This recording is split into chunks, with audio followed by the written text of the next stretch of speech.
Okay, this is a walkthrough of the actual finished product of the boiler project. If you go through some of my video archives, you will see there's a blue boiler. I was brought in to hook up the radiators for the basement. As you can clearly see, the basement is done now. I think this is maybe a year later, maybe 6 months to a year later. But anyway, there was a leak under there. The owner couldn't solve it, so he called me in to take care of that. That was easy work for me. But as you can clearly see, the rough end on the boiler project to this is the finished product. We didn't close the ceiling up because there's just too much traffic up top. So, but as you can clearly see, the electrical was done, the plumbing was done, the radiators were done, the stove, the kitchen. This is the utility room with the turbo vents. Turbo vents are very handy and very useful for situations where you can't get a positive atmosphere PVC pipe out to outside the house, basically. So you will add in a turbo vent, which will prevent gases from getting out, but allow all the atmosphere air to get in when water is draining through the system. So I think there were 2 atmosphere spots and the owner just didn't know what to do. So I suggested adding turbo vents, which I took care of as well. He just reimbursed me for that. But you can see my plumbing project to the restroom and to the toilet as well behind this wall.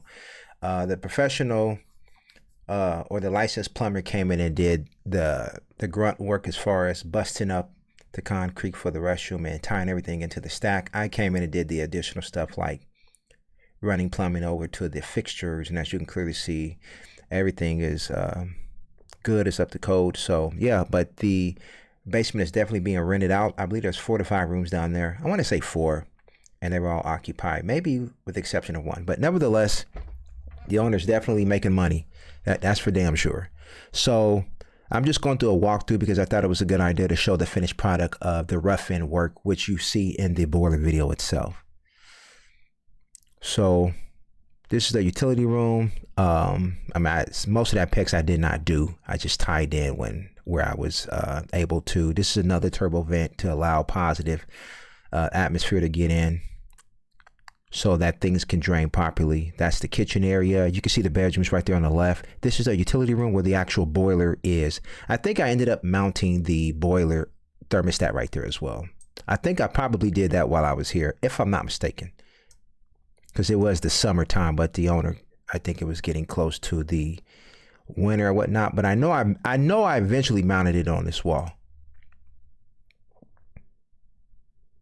Yeah, so for the stove, we did have a 220 stove, 220 volt stove, but we didn't have the capacity inside the breaker panel, so we eventually converted it to a 120 amp stove, 120 volt stove with a gas supply. So we had the TN to the water heater, and that worked out quite well. So I also made sure I wired in smoke detectors as well, so everything is good. I mean, the owner does pretty good work, but the rough end work, he pretty much needed me to come in and do. But you can see the tile job, everything is beautiful, everything is good. So pretty much this was just me showing the finished product of some of the rough end work that I did on a project some years ago. But as you can clearly see, the product came out good. So let me know what you think in the comment section below. Bye.